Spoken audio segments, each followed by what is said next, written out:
یا تاکہ تم اس کے عذاب سے بچو، جس نے تمہارے لیے زمین کو بچھونا اور آسمان کو چھت بنایا، اور آسمان سے مے برسا کر تمہارے کھانے کے لیے انواع و اقسام کے میوے پیدا کیے، بس کسی کو اللہ کا ہمسر نہ بناؤ، اور تم جانتے تو ہو۔ اور اگر تم کو اس کتاب میں جو ہم نے اپنے بندے پر نازل فرمائی ہے کچھ شک ہو تو اسی طرح کی ایک صورت تم بھی بنا لاؤ، اور اللہ کے سوا جو تمہارے مددگار ہوں ان کو بھی بلا لو اگر تم سچے ہو۔ پھر اگر ایسا نہ کر سکو اور ہرگز نہیں کر سکو گے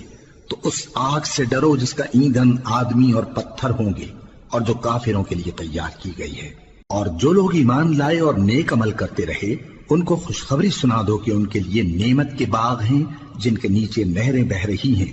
جب انہیں ان میں سے کسی قسم کا میوہ کھانے کو دیا جائے گا تو کہیں گے یہ تو وہی ہے جو ہم کو پہلے دیا گیا تھا،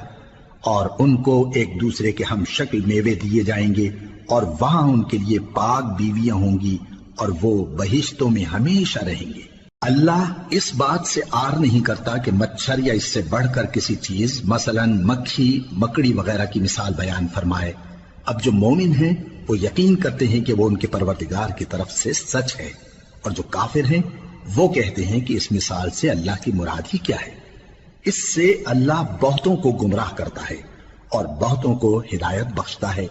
اور گمراہ بھی کرتا ہے تو نافرمانوں ہی کو، جو اللہ کے اقرار کو مضبوط کرنے کے بعد توڑ دیتے ہیں، اور جس چیز یعنی رشتہ قرابت کے جوڑے رکھنے کا اللہ نے حکم دیا ہے اس کو قطع کیے ڈالتے ہیں اور زمین میں خرابی کرتے ہیں۔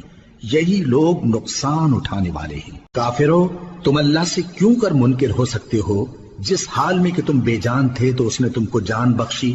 پھر وہی تم کو مارتا ہے، پھر وہی تم کو زندہ کرے گا، پھر تم اسی کی طرف لوٹائے جاؤ گے۔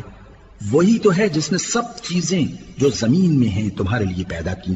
پھر آسمانوں کی طرف متوجہ ہوا تو ان کو ٹھیک